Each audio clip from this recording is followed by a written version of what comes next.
Muy buenos días, amados hermanos y amigos presentes. Es para mí un privilegio muy grande estar con ustedes en esta mañana para compartir con todos ustedes las bendiciones de Dios y así tener compañerismo en la palabra, en el programa divino que corresponde a nuestro tiempo. En estos días estamos viendo en las Escrituras el caso de los milagros que llevó a cabo el Señor Jesucristo allí en Luna, donde está la congregación de Juan. Comenzamos allí y ayer también en la noche estuvimos viendo estas cosas que estuvieron aconteciendo allí y hemos podido ver que después del milagro de los panes y los peces, el primer milagro, encontramos que quisieron coronar al Señor Jesucristo para hacerlo rey, y el Señor Jesucristo se fue a orar a un lugar apartado. Sus discípulos, eso fue ya en la tardecita, oscureciendo ya, y luego de eso, los discípulos ya oscuros se fueron en la embarcación. La gente que allí habían comido panes y peces vieron que Jesús no se montó con ellos en su lancha, en su embarcación, y encontramos a los discípulos navegando. Dice, vamos a ver, luego de los panes y los peces, dice, enseguida Jesús hizo a sus discípulos entrar en la barca e ir delante de él a la otra ribera, entre tanto que él despedía a la multitud. Despedida la multitud, subió al monte a orar aparte, y cuando llegó la noche estaba allí solo, y ya la barca estaba en medio del mar, azotada por las olas, porque el viento era contrario. Mas a la cuarta vigilia de la noche, Jesús vino a ellos andando sobre el mar, y los discípulos, viéndole andar sobre el mar, se turbaron, diciendo, un fantasma, y dieron voces de miedo. Pero enseguida Jesús les habló, diciendo, tened ánimo, yo soy, no temáis. Entonces le respondió Pedro y dijo, Señor, si eres tú, manda que yo vaya a ti sobre las aguas. Y él dijo, ven. Y descendiendo Pedro de la barca, andaba sobre las aguas para ir a Jesús. Pero al ver el fuerte viento, tuvo miedo, y comenzando a hundirse, dio voces diciendo, Señor, sálvame. Al momento Jesús extendió la mano, asió de él y le dijo, hombre de poca fe, ¿por qué has dudado? Y cuando ellos subieron en la barca, se calmó el viento. Entonces los que estaban en la barca vinieron y le adoraron, diciendo, verdaderamente eres Hijo de Dios. Y terminada la travesía, vinieron a tierra de Genezaret. Cuando le conocieron los hombres de aquel lugar, enviaron noticias por toda aquella tierra alrededor, y trajeron a él todos los enfermos, y le rogaban que les dejase tocar solamente el borde de su vestido, de su manto. y todos los que lo tocaron quedaron sanos. Que Dios bendiga su palabra en nuestros corazones y nos permita entenderla. Para esta mañana vamos a tener como tema Jesús en la cuarta vigilia, caminando sobre el mar o sobre el mar tempestuoso. El Señor Jesucristo en la cuarta vigilia, caminando sobre el mar. Pueden tomar asiento si tienen la bondad.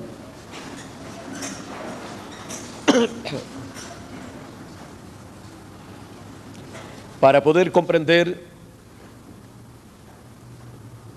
lo que nos enseña este pasaje, que es un pasaje histórico de un gran evento que sucedió, pero que ya para nosotros no tiene un beneficio como el que tuvo allí, excepto en algún momento en que estemos en una situación parecida a los discípulos del Señor. Pero por cuanto no todos son pescadores, por cuanto no todos viajan en botes, en lanchas, en embarcaciones, pues no a todos les será de beneficio este acontecimiento. Pero tenemos que entender que en todos los momentos tempestuosos de la vida, Jesús está caminando sobre las aguas tempestuosas y está identificándose como el yo soy, el Dios de Abraham, de Isaac y de Jacob, para estar a nuestro lado y calmar la tempestad y ayudarnos a salir de esa situación. Toda tempestad es mala, pero si Jesús está, entonces Él nos ayudará. Ahora, es muy importante saber que detrás de todo milagro físico que hizo el Señor Jesucristo, hay un significado espiritual, hay un significado profético también, hay un significado el cual nosotros necesitamos conocer, porque así como en las parábolas el Señor Jesucristo escondió los misterios del reino de Dios, también en los milagros que llevó a cabo el Señor Jesucristo están escondidos los misterios de Dios. Estuvimos viendo en estos días que estos milagros de los panes y los peces encierran misterios del reino de Dios, pues el Señor Jesucristo, multiplicando los panes y los peces en 2 ocasiones y dándole a comer a la gente, encontramos que después, cuando la gente lo encontró, El canto del gallo, la primera. Cuando la gente lo encontró, Él les dijo: ustedes no me buscan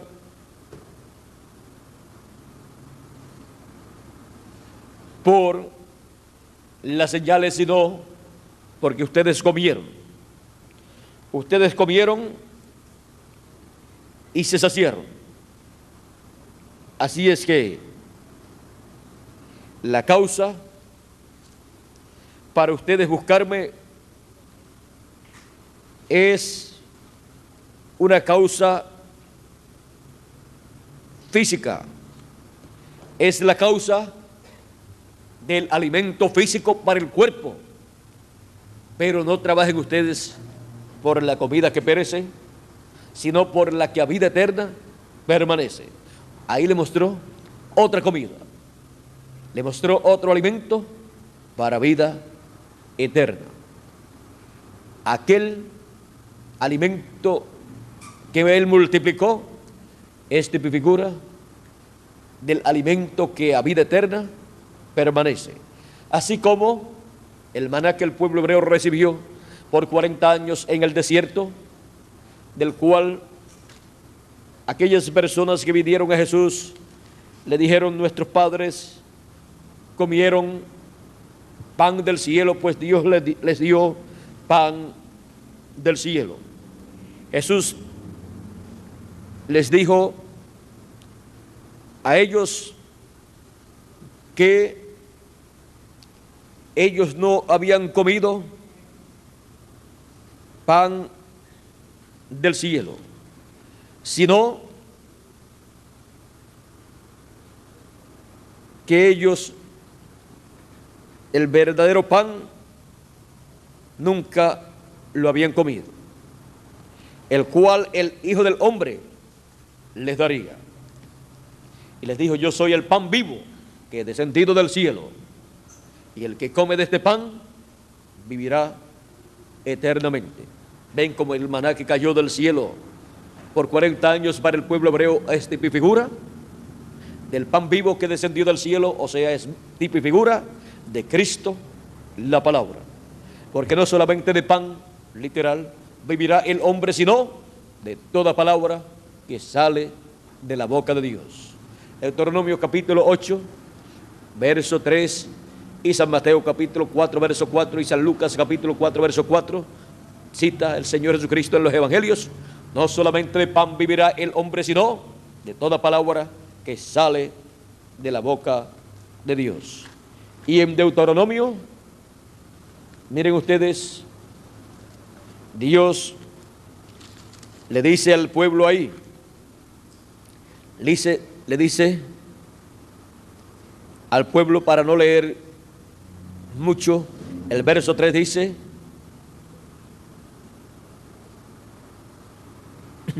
y te afligió y te hizo tener hambre y te sustentó con maná, comida que no conocías tú ni tus padres la habían conocido, para hacerte saber que no solo de pan vivirá el hombre, mas de todo lo que sale de la boca de Jehová vivirá el hombre.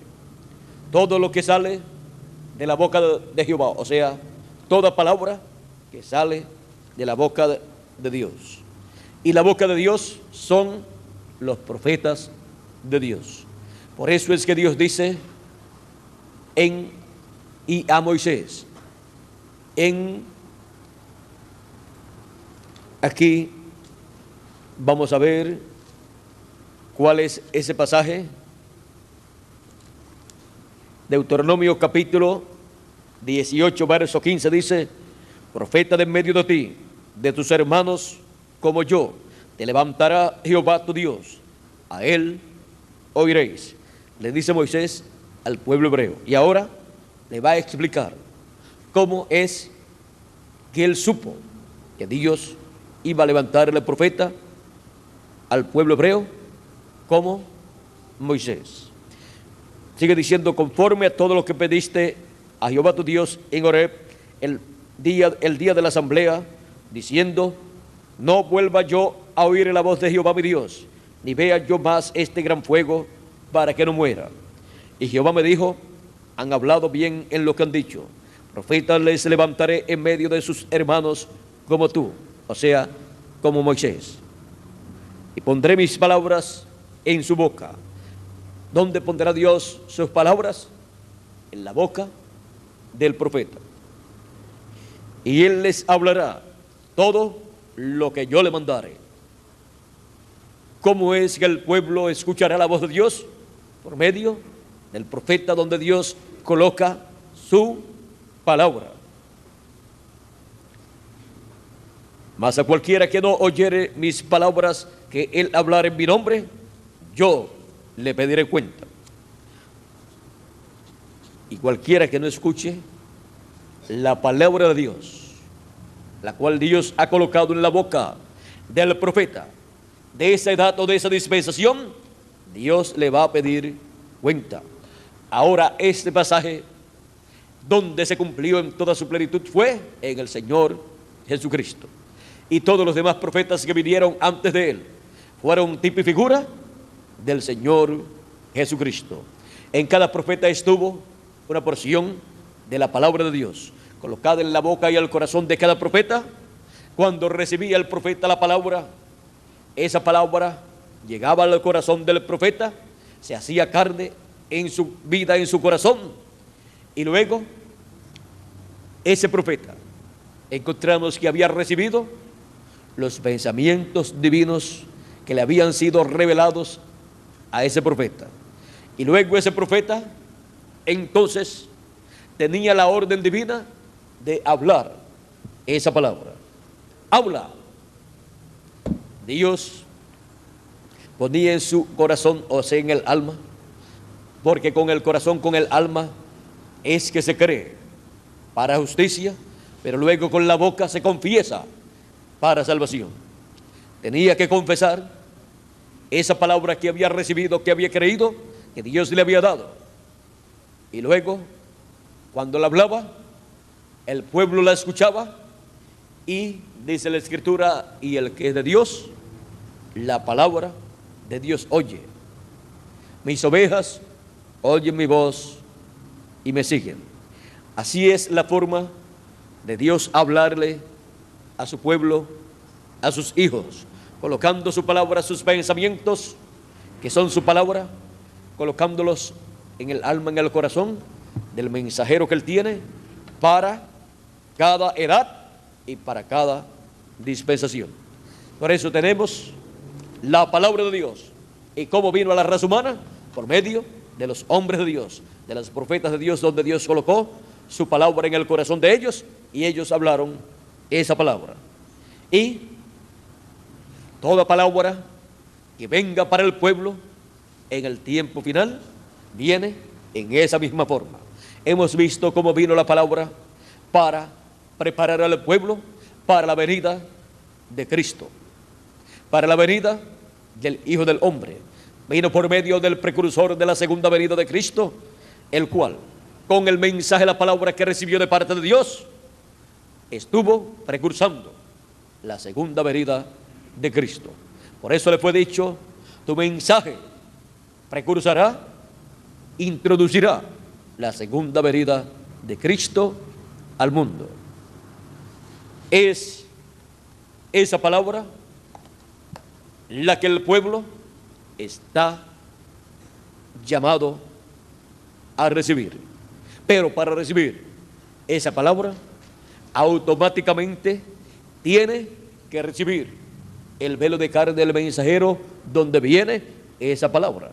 Así como cuando le envían o le traen un vaso de agua a usted, obligatoriamente usted tiene que recibir el vaso, porque no puede decir: yo quiero el agua pero no quiero el vaso, no me gusta el vaso. Pues cualquiera le puede decir: pues pon las manos que te la voy a echar ahí. Se la echa, se le pierde. ¿Por qué? Porque usted no es el vaso que Dios escogió para colocar su palabra y darla al pueblo. Usted es la persona que recibirá esa palabra por medio de ese vaso. Ahora, miren ustedes, esa es de la forma establecida por Dios para cada edad y para cada dispensación. Ahora, viendo que Dios ha prometido por su palabra grandes cosas para su pueblo, o sea, darle grandes bendiciones, cumplir grandes promesas a su pueblo, para recibir esas bendiciones tenemos que entender también, porque no hará nada el Señor Jehová sin que antes revele sus secretos a sus siervos, los profetas. ¿Queremos conocer los secretos de Dios? Entonces, ahí tenemos el plan. Él los dará a conocer a sus siervos, los profetas. A cada profeta, para cada edad. O sea, la persona tiene que reconocer que al vivir en la tierra está viviendo en una edad del programa divino y en una dispensación. Y tiene que ver cuál es el mensajero para esa edad, para recibir a ese mensajero en el cual viene la palabra, al cual Dios le ha revelado su palabra para darla a su pueblo. Encontramos que así Él lo ha establecido. Por eso es que esa promesa la encontramos hasta el final de la Biblia. Miren ustedes, ya en el libro del Apocalipsis,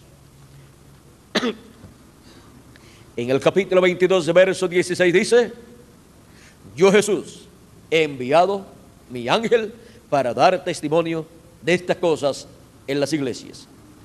Hasta en el último capítulo de la Biblia, del libro del Apocalipsis, Dios mantiene esa promesa de no hacer nada sin que antes revele sus secretos a sus siervos, los profetas. Este es el último profeta de Dios que Él ha prometido para su pueblo, sus escogidos de entre los gentiles y sus escogidos de medio del pueblo hebreo. Por eso, por medio de ese mensajero, de su ángel mensajero, Él da a conocer las cosas que deben suceder. Lo envía dando testimonio de esas cosas que deben suceder, porque no hará nada el Señor Jehová sin que antes revele sus secretos a sus siervos, los profetas. Y si envía a su ángel mensajero, el último profeta, le tiene que haber dado a conocer las cosas que deben suceder. Tiene que darle a conocer las cosas que Dios va a hacer, porque no hará nada sin que antes lo revele a sus siervos, los profetas. Y ellos, los profetas, lo revelan al pueblo de Dios. Ahora veamos aquí este profeta revelándole al pueblo de Dios, a los escogidos de entre los gentiles, y después lo hará con los escogidos del pueblo hebreo, las cosas que Dios le ha revelado. Apocalipsis 22, verso 6 dice: y me dijo, estas palabras son fieles y verdaderas, y el Señor, el Dios de los espíritus de los profetas, ha enviado su ángel para mostrar a sus siervos las cosas que deben suceder pronto. Y no hay otra forma para saber las cosas que deben suceder pronto, excepto por el ángel del Señor Jesucristo en el fin del tiempo. Por medio de los demás profetas tenemos las promesas de las cosas que Dios hará en el fin del tiempo. Y encontramos que para el fin del tiempo este profeta mensajero vendrá con la revelación divina de todo lo que Dios hará en el fin del tiempo, y estará abriendo la escritura a todos los hijos de Dios, mostrándole por medio de la escritura las cosas que Dios hará, y estará identificando las que ya Dios ha hecho. Estará mostrándole a los escogidos el cumplimiento de cada promesa divina que corresponde al fin del tiempo. A medida que van siendo cumplidas esas promesas, ese ángel mensajero estará mostrándole al pueblo el cumplimiento de esas promesas, y estará mostrándole también las que faltan por ser cumplidas, para que así el pueblo conozca las cosas que Dios ha prometido hacer en el fin del tiempo, porque no hará nada el Señor Jehová sin que antes se revele sus secretos a sus siervos, los profetas. Envía su ángel mensajero, al cual le revela sus secretos, para su ángel mensajero revelarle al pueblo de Dios los secretos divinos, los secretos del reino de Dios. Ahora estos secretos del reino de Dios, estos misterios del reino de Dios, están señalados, están profetizados, están prometidos a través de toda la Escritura, en el Antiguo Testamento y en el Nuevo Testamento, tanto en parábolas como también en eventos históricos del pasado, como por ejemplo tenemos el maná que cayó del cielo, que descendió del cielo, que representa la palabra, a Cristo, que es la palabra, para diferentes dispensaciones, como para la dispensación de la gracia y también para la dispensación del reino. El maná que descendió del cielo es el Hijo del Hombre en su primera venida y también en su segunda venida. Y el Evangelio de la gracia y el Evangelio del reino es el maná siendo dado a comer a los hijos de Dios. Por eso fue que para la primera venida de Cristo, Él dijo: yo soy el pan vivo que he descendido del cielo, y el que come de este pan vivirá eternamente. Durante las 7 edades de la iglesia gentil, encontramos que el maná estuvo cayendo en cada edad, como cayó el maná por 40 años sobre el desierto para el pueblo hebreo. Pero encontramos que cuando Dios le dijo a Moisés que en el día sexto tomaran alimento, maná, en una doble porción, porque para el día séptimo no iba a caer maná, sino que iban a tomar una doble porción. Dice que tomaron una doble porción. Vamos a ver por aquí, Miguel, si me lo puede conseguir para leerle ahí donde también Dios le dijo: y tomarás una vasija de oro. Aquí lo tenemos, capítulo 16 del Éxodo. Dice, verso 1.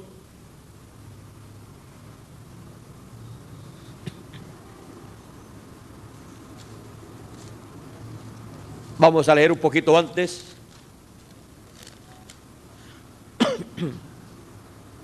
Comenzando en el verso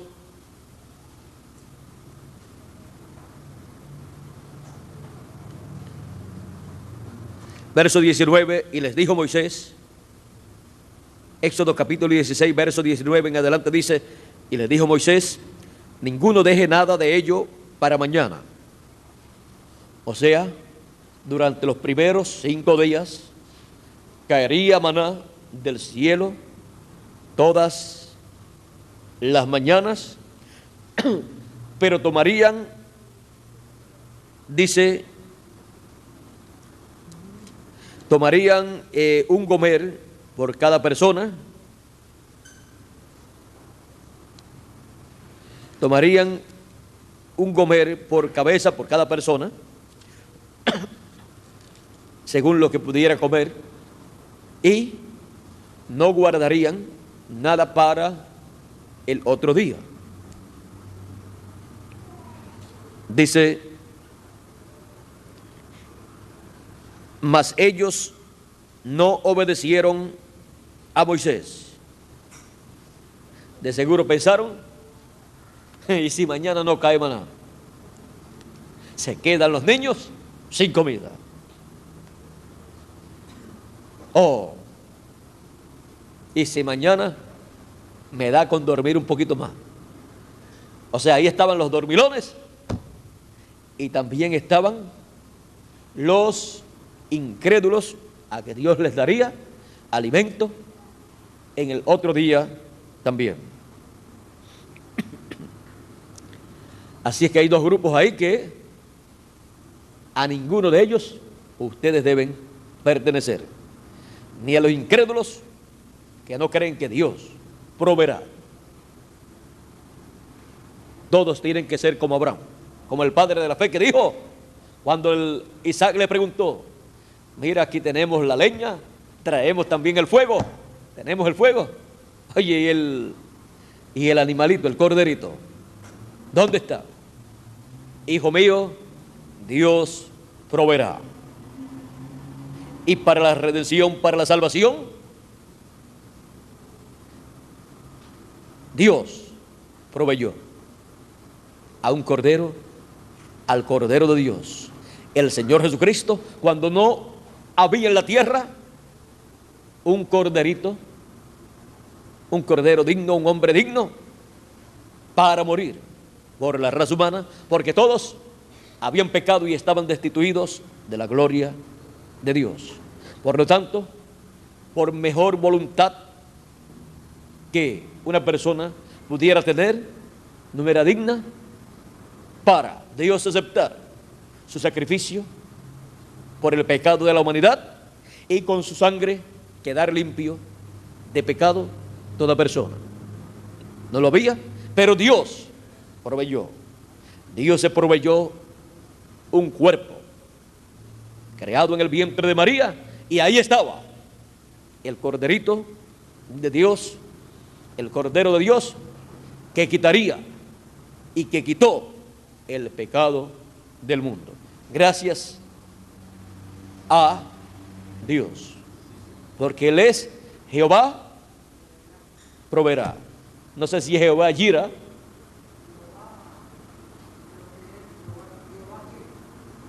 o sea, Jehová proveerá. Así es que recuerden la promesa también: no he visto justo desamparado, ni su simiente que mendigue pan. Esta promesa es para el pueblo hebreo y para todo hijo de Abraham, según la carne y según la fe también. Ahora, aquí tenemos al pueblo recibiendo la ordenanza de cómo hacer cada día con el maná que Dios le iba a dar. Pero dice: mas ellos no obedecieron a Moisés, sino que algunos dejaron de ello para el otro día, y crió gusanos y hedió, y se enojó contra ellos Moisés, y lo recogían. Ahora dice cómo lo hacían cada día para comer. Dice: y lo recogían cada mañana, cada uno según lo que había de comer, y luego que el sol calentaba, se derretía. En el sexto día recogieron doble porción de comida, 2 gomeres para cada uno. Y todos los príncipes de la congregación vinieron y se lo hicieron saber a Moisés. En el sexto día era la única ocasión en que le era permitido y le era ordenado tomar doble porción. Miren ustedes, para los días anteriores, una sola porción, y lo que guarden se daña. Para el quinto día tomaban doble porción, o sea, en el sexto día tomaban doble porción, porque tenían que guardar la porción correspondiente al séptimo día, al sábado, porque el sábado no podían salir a recoger ese maná, ni podían ponerse a preparar nada, porque era día de reposo. Tenían que preparar todo el viernes para así estar listos para el sábado, porque el viernes se llevaba a cabo una doble labor. Se llevaba a cabo la labor para el día viernes, o sea, para el día sexto, y también se llevaba a cabo la labor para el día séptimo. Se llevaba a cabo de antemano, porque el día sábado no podían trabajar, no podían salir a buscar el maná, no iba a caer tampoco maná, y no podían ponerse a trabajar y a cocinar. Tenían que hacerlo todo el día sexto. Por lo tanto, ese sexto día, sí, no solamente le era permitido, sino que Dios le ordenó. Y el que no lo hiciera, pues tenía que atenerse el día séptimo sin alimento. Ahora vamos a seguir leyendo.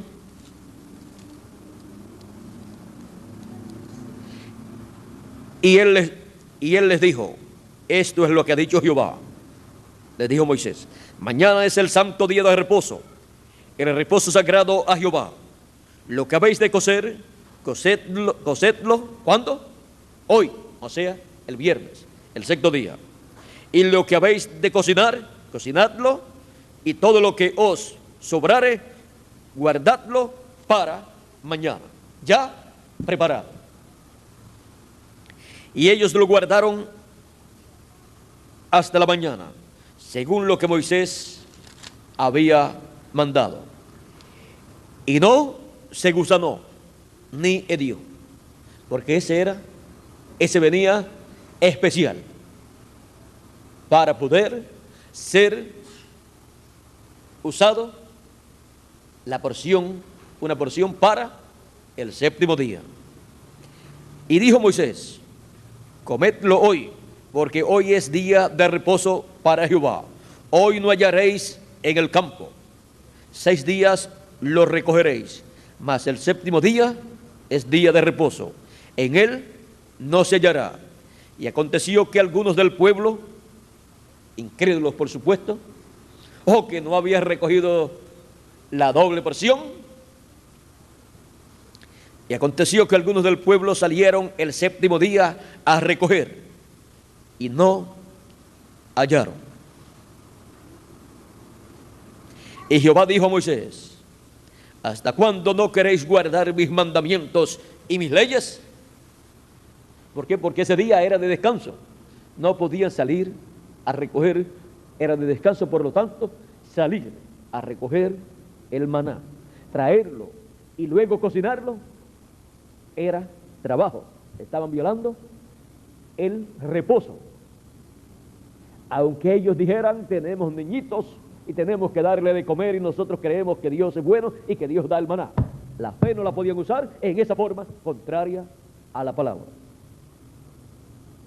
Es como cuando algunos quisieron usar la fe en forma contraria a los planes de Dios. Por ejemplo, Jacob y Juan, en una ocasión, cuando rechazaron a Jesús, no sé si fue por ahí por Samaria o en algún lugar por ahí, ¿por qué causa rechazaron a Jesús? ¿Cuántos recuerdan por qué causa fue? Era el tiempo para ir a Jerusalén, para cumplir lo correspondiente a Jerusalén y no en Samaria. Por lo tanto, tenía que ir a Jerusalén, porque había llegado el tiempo en que el Hijo del Hombre sería entregado y muerto para la redención de los hijos de Dios. Y quiso hacer una parada en Samaria y no lo recibieron. Y lo habían recibido primero, cuando la mujer samaritana. Pero después, más tarde, lo recibirían cuando Felipe iría a predicar el Evangelio del Reino, y después iría Pedro, e iría también San Juan.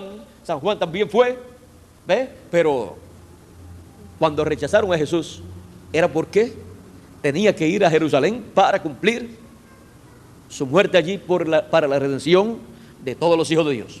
Pero Jacob y Juan le dijeron, Señor, ¿quieres que mandemos a descender fuego del cielo como hizo Elías para quemar toda esa gente, esa ciudad? Jesús les dice, ustedes no saben de qué espíritu son. Los reprendió. El Hijo del Hombre no vino a perder la gente, las almas, sino a ganarlas. Con eso que ustedes quieren hacer, se pierde el cuerpo, se pierde el espíritu de esa gente y se pierde el alma también. Así es que yo vine a ganarlas, por lo tanto, estén tranquilos. ¿Ven? O sea, no se puede usar la fe para hacer algo en contra del programa de Dios. Ahora aquí ellos tenían que permanecer el día sábado tranquilos, reposados, sirviendo a Dios, meditando en Dios, escuchando su palabra, siendo leída y también leyendo su palabra, orando a Dios, adorando a Dios y comiendo lo que ya estaba preparado. En esto hay un tipo y figura grande. Miren ustedes, el sexto día y el séptimo día son muy importantes, porque el sexto día, siendo que para Dios un día delante de Dios, un día de los de Dios delante de Dios es como 1000 años de los nuestros, encontramos que ese sexto día, en donde tomaban una doble porción de alimento, es el año 6000, el sexto milenio, en donde se toma el alimento que cae del cielo y se toma una doble porción, una para el sexto día y luego otra porción para el séptimo día, pero que se prepara el sexto día también.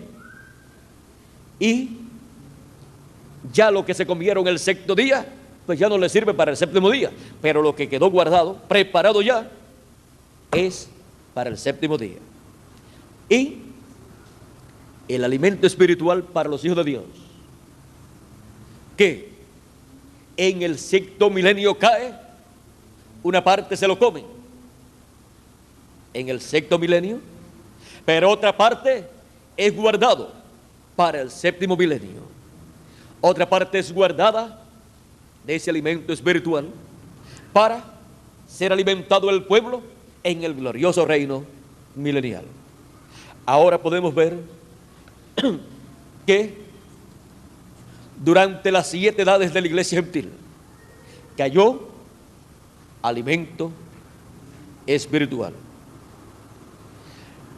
y fue tipificado en el maná que cayó del cielo por 40 años.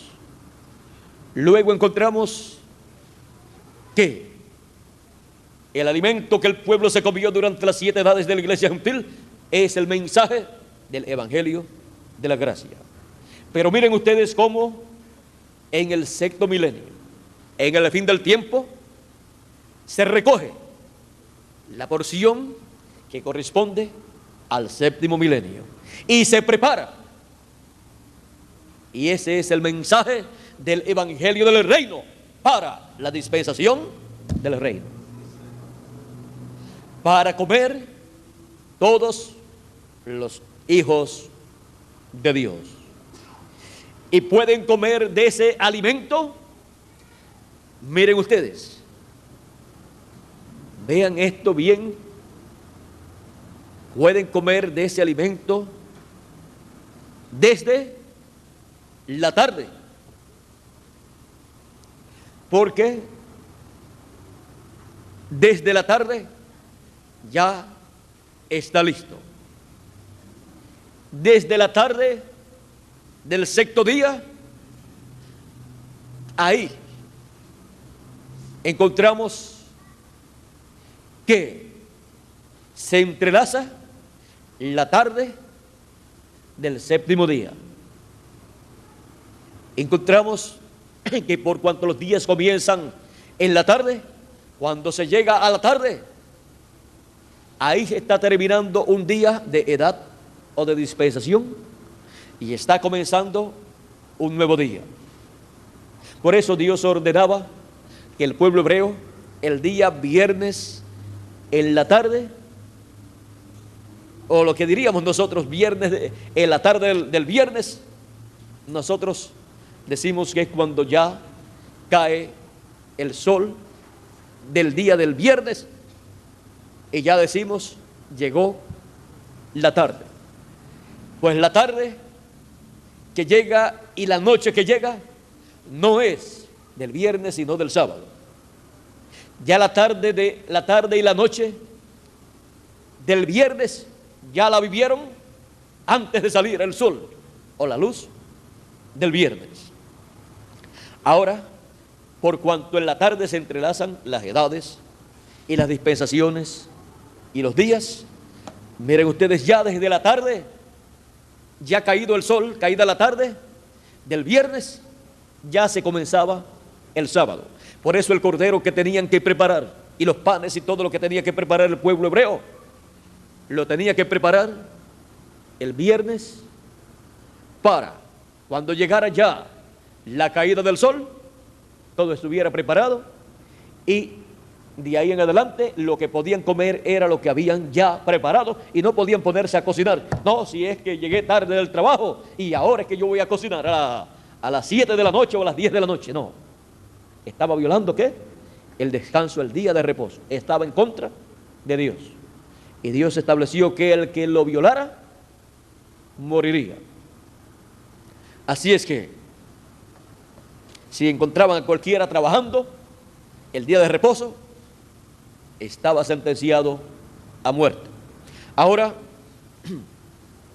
encontramos que todo esto es tipo y figura de las cosas espirituales del programa de Dios. Les dije que todo el programa divino y todas las cosas que Dios ha de llevar a cabo, todos los misterios del reino de Dios están escondidos en las parábolas, en eventos que ya son históricos, pero que dentro de ellos están los elementos que corresponden a estos misterios del reino de Dios. Ahora podemos ver aquí mismo, miren ustedes, ya hemos visto que el alimento para el séptimo día se recibía el sexto día y se preparaba el sexto día, y el sexto día es tipo y figura del sexto milenio. Y ya comenzando el séptimo día, ya ellos podían comer de ese alimento de acuerdo a los horarios que ellos tenían de comida, de los cuales pues no vamos a hablar. Ahora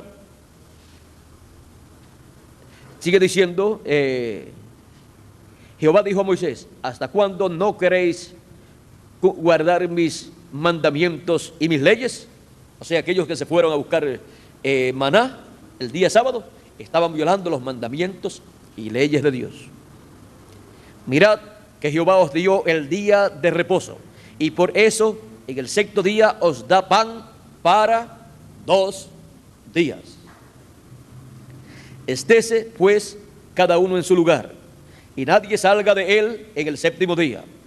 Así que el pueblo reposó el séptimo día, y la casa de Israel lo llamó maná, y era como semilla de culantro blanco, y su sabor como de hojuelas con miel. Al llamarle maná, quiere decir eso, ¿qué es esto?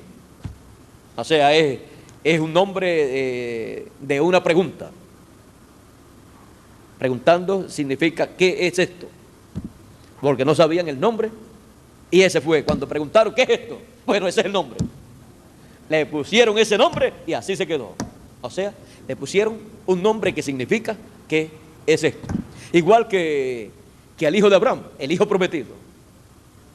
Dios le dijo a Abraham, aquí vamos a ver si no nos da mucho trabajo conseguir la primera ocasión en que Dios le dijo a Abraham el nombre que tenía su hijo. Eso debe estar por ahí por el 16 o 17. El 17, aquí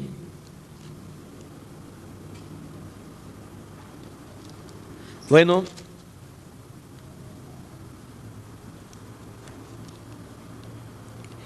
vamos a ver, Miguel, si me consigue en qué verso fue el primer lugar donde Dios le dijo el nombre que le pondría a su hijo Isaac, a su hijo, que fue Isaac. Aquí lo tenemos. 17 y 18, 17 y 19, cuando Dios le dijo así a Abraham. Vamos a leer desde el verso 15, capítulo 17 del Génesis, verso 15 en adelante dice: dijo también Dios a Abraham: a Sarai tu mujer no la llamarás Sarai, mas Sara será su nombre. Ya le cambió el nombre aquí. Y la bendeciré, y también te daré de ella hijo. Sí, la bendeciré y vendrá a ser madre de naciones. Reyes de pueblos vendrán de ella, de un estéril de 89 años, le dice que va a tener un hijo y que de ahí de ella, o sea, por medio de ese hijo, reyes de naciones van a salir de él. Entonces Abraham se postró sobre su rostro y se rió. Y dijo en su corazón: a hombre de 100 años ha de nacer hijo. Porque cuando naciera tenía 99 más 9 meses, ya tendría entonces 100 años. Tendría 99 y algo para el tiempo en que iba a engendrarlo. Y a Sara, ya de 90 años, ha de concebir. Y dijo Abraham a Dios: ojalá Ismael viva delante de ti. Ahora miren, Sara ya viejita, de 89 años, ya para cuando viniera el niño tendría 90. Iba a tener un hijo por medio de ella, Abraham. Si todas las ancianitas de 89 años pudieran escuchar esas palabras, se pondrían muy contentas. Pero miren ustedes, Dios ha prometido, así como le prometió a Abraham, ese hijo prometido. Dios le ha hecho la promesa a cada uno de sus hijos, no importa que estén ya viejitos, de que ha de tener un nuevo cuerpo. Para la persona como individuos, ese nuevo cuerpo es el hijo prometido. Y para la iglesia del Señor Jesucristo, que lleva 2000 años aproximadamente sobre la tierra, en el fin del tiempo, su nombre es cambiado.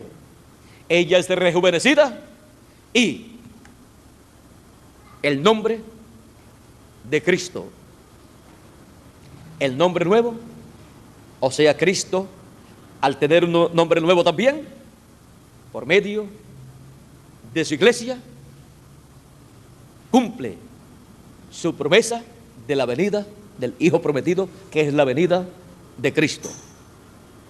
Por medio de una iglesia que quizás para muchas personas es una iglesia vieja, ya vieja de 2000 años casi aproximadamente, la cual el mundo entero ha estado escuchando siempre que viene un hijo, que viene el Hijo prometido, que Dios le prometió, la segunda venida de Cristo, y que viene, y 2000 años aproximadamente, dirán la gente, y miren, todavía ya se ha puesto viejita de casi 2000 años, y miren, siempre pensando en ese hijo,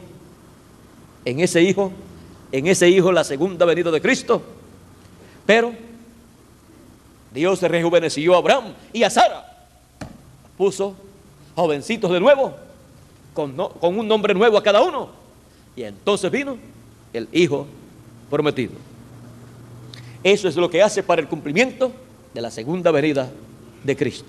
Rejuvenece a su iglesia, su novia, para el cumplimiento de su venida. Ahora, miren aquí,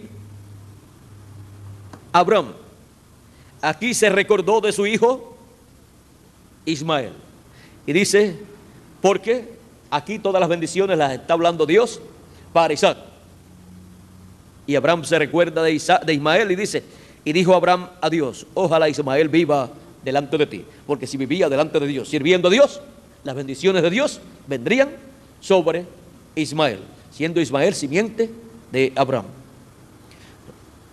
Respondió Dios, ciertamente Sara te dará a luz un hijo, y llamará su nombre Isaac, y confirmaré mi pacto con él, como pacto perpetuo para sus descendientes delante de él. Ahora, aquí es donde le dice que tendrá un hijo y que llamará su nombre Isaac.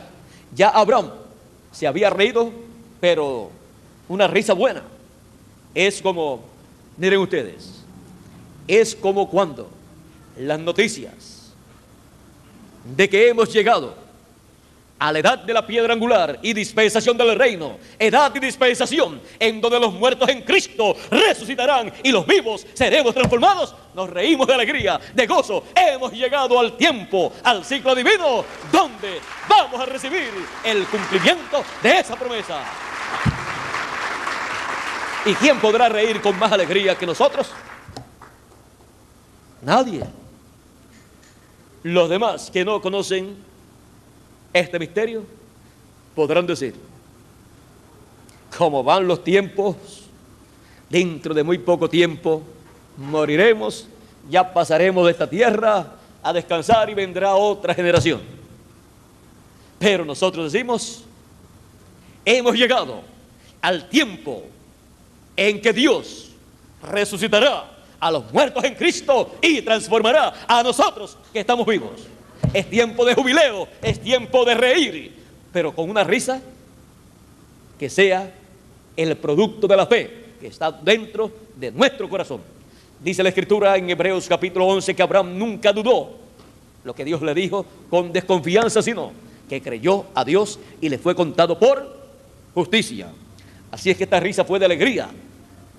Esta risa fue una expresión de fe, contrario a la risa que otras personas algunas veces tienen frente a las promesas de Dios, que es una expresión o un fruto de la incredulidad que está dentro de ellos. Ahora, Abraham se rió en una expresión de fe y de agradecimiento y de alegría, y de ahí vino el nombre de su hijo, porque su nombre, Isaac, significa risa. Aquí tenemos, miren ustedes que los nombres tienen un significado. De seguro, Isaac fue desde niño, un hijo, una persona alegre, que estaba riendo, porque su nombre le ayudaba para eso, y fue la expresión de fe de su padre. Bueno, gracias a Dios que le fue puesto este nombre Isaac cuando Abraham se rió, y no cuando Sara se rió. Porque si no, podía influir en Isaac para reírse de las promesas de Dios en una expresión de incredulidad. Pero Isaac siempre fue una persona creyente en las promesas de Dios. Bueno, vamos a dejar esto quietecito aquí ya, porque si pasamos a Ismael y comenzamos a explicar aquí, ya se nos pone un poquito más amplio todo, y entonces necesitaríamos más tiempo. Miren ustedes, estamos con el tema el Señor Jesucristo o Jesús en la cuarta vigilia, caminando sobre el mar embravecido. Y mire a dónde hemos llegado, hasta el Génesis. Es que les dije que detrás de todo milagro físico o toda parábola está escondido uno o más misterios del reino de Dios. Está escondido ahí siempre algo de lo que Dios ha de hacer en esta tierra. Algunas personas miran el milagro y creen que es lo grande. No, lo grande es lo que está detrás de ese milagro. Es igual que cuando la persona mira a otra persona y le ve el cuerpo y dice: qué persona tan grande. Pero el que es grande es el que está dentro de ese cuerpo, el alma de esa persona. Y a lo mejor la persona por fuera es grandísima y su alma es pequeña, y no en tamaño, sino en lo que es en sí la persona. Por eso tenemos que mirar como Dios mira, no lo que se ve fuera, lo que está por fuera, sino lo que está por dentro. Miren ustedes, cuando Goliat estaba frente al ejército de los filisteos, ahí como el líder, como el guerrero más valiente, y además tenía a otros hermanos, 4 hermanos más. El ejército de Israel estaba temblando, y Saúl, que era una persona de unos 2 metros, o quizás un poquito más, dice que era el más grande en medio del pueblo hebreo. Dice que del hombro hacia arriba, él se los llevaba todos, o sea, que todos le llegaban hasta el hombro. De ahí para arriba, cuenten ustedes, una persona, no sé en términos de ustedes acá, vamos a decir una persona que mida 1,80 o que mida 1,90, ¿cuántos son 2 metros? 1,92 por ahí. Digo, 2 metros, sí, 2 metros de 1,99 más uno más. Allá llegamos.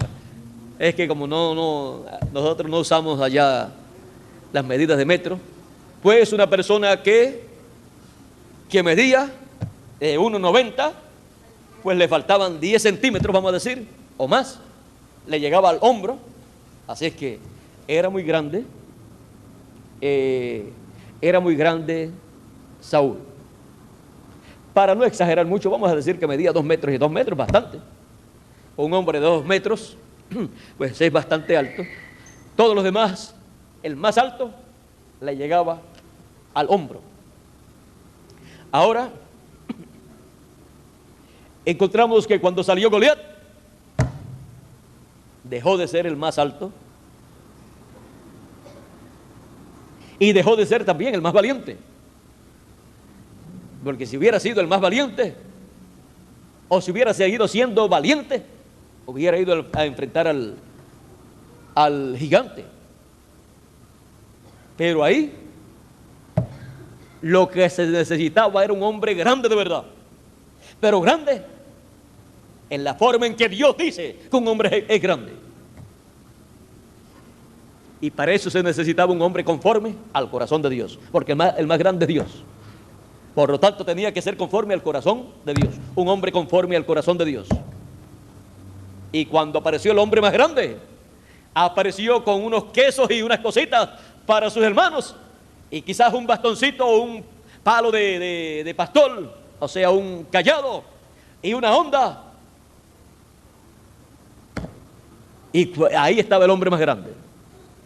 El hombre más grande que Saúl, el hombre más grande que Goliat, y más grande que los hermanos de Goliat. Y cuando todo el mundo lo vio, ahora llegó un muchachito en medio de la guerra. Lo que faltaba, porque ustedes saben que en muchos lugares, en esos tiempos que había muchas peleas, ustedes saben que para formarse una pelea, venían y le ponían algunas veces una pajita en la oreja a uno, al que se la tumbara. Y algunas veces echaban un muchachito para que la tumbara, o si no usaban ese método, pues tenían un muchachito, y cuando querían formar una pelea, echaban al muchachito que molestara al otro, y cuando el otro respondía y le daba un empujón al muchachito, entonces salía el más grande a defender al muchachito. Pero todo era para que se formara la pelea, buscando un motivo. Y ahora llega David. Pero David no viene para que se forme la pelea, sino para acabar la pelea. Y David ni lo sabía. Llegó allí, ni lo sabía, pero de seguro decía, si me lo dejaran un ratito, si me lo dejaran un momentito, Dios me lo daría en las manos para yo acabarlo. Y entonces David se puso a buscar a sus hermanos para entregarle la comida que su padre Isaí le había enviado. Y cuando de momento aparece el gigante, provocando al pueblo hebreo, provocando a los ejércitos del pueblo hebreo. Y cuando David lo ve, y ve que el ejército hebreo se queda quietecito, y ve que Saúl, el rey, se queda quietecito y no sale a enfrentar a ese gigante, y el gigante comienza a blasfemar, a maldecir. Y David dice, ¿pero qué? ¿Y quién es ese incircunciso que está provocando los ejércitos de Jehová. Y comienza a ver que nadie se atrevía a enfrentar a ese gigante. Y él comienza a preguntar, bueno, ¿y qué le darán al que se enfrente al gigante y lo mate? El rey ha dicho que le dará la hija. Será el yerno del rey. Y como David había sido ungido para ser rey, pues seguida esas cosas como que se revolucionaron en el corazón. Y de seguro pensó, bueno, de alguna forma yo voy a llegar allá arriba. De alguna forma voy a llegar al trono. Y por cuanto el Espíritu de Dios estaba sobre David, desde que Dios ungió por medio de Samuel a David, dice que el Espíritu de Dios comenzó a manifestarse en David. Así es que, de seguro, sintió la presencia de Dios. Dijo, esto está bueno. Dios tiene algo aquí para mí. Y como él podía mirarse y mirar a Saúl, y decía, bueno, yo no necesito un cuerpo como el de Saúl, porque teniendo un cuerpo así, miren lo que yo haría. Lo mismo que está haciendo el rey. Temblar ahí del miedo y no hacer nada. Así es que prefiero tener un cuerpo pequeño y un corazón grande, un alma grande, en donde todo lo que Dios ha prometido, yo lo crea y sepa que Dios está conmigo y que todo lo que yo haga en el programa divino, Dios lo va a bendecir y que tendré la victoria en todo lo que yo haga en el programa de Dios. Así es que, si Él dijo que yo iba a ser rey, pues yo no voy a morir, porque no hay rey muerto. Tiene que estar vivo el rey para poder reinar. Así es que, ¿qué le darán al que salga a pelear con ese filisteo gigante y lo venza? Cuando volvió a preguntarle, le dijeron, le darán la hija del rey y le pondrán muchos honores, le darán muchos honores. Y la casa de su padre no tendrá que pagar tributos. Y la idea estaba buena. La oferta mejor no podía estar. Era que no aparecía ninguno, pero Dios siempre tiene un instrumento para cada momento difícil en donde se encuentre su pueblo. Porque Dios no abandona a su pueblo. Pero miren ustedes, siempre Él se manifiesta por medio de un hombre. David sigue preguntando hasta que llega la noticia al rey, en donde le dicen, miren, le dicen al rey, hay una persona aquí que está preguntando qué le darán al que salga a pelear con el gigante y lo venza.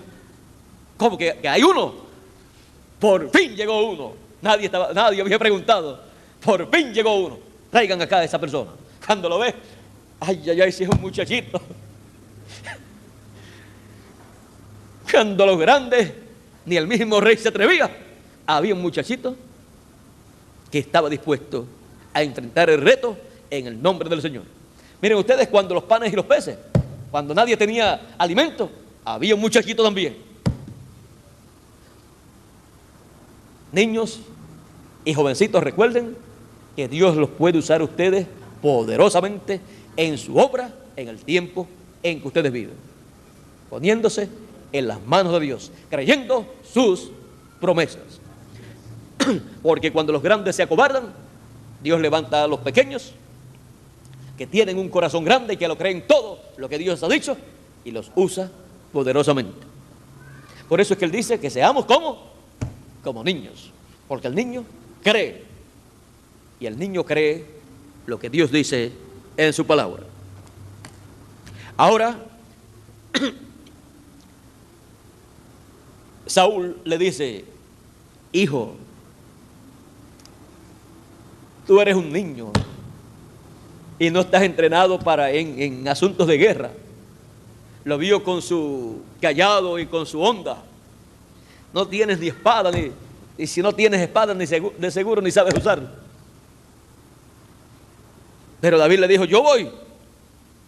Este incircunciso no puede permanecer así.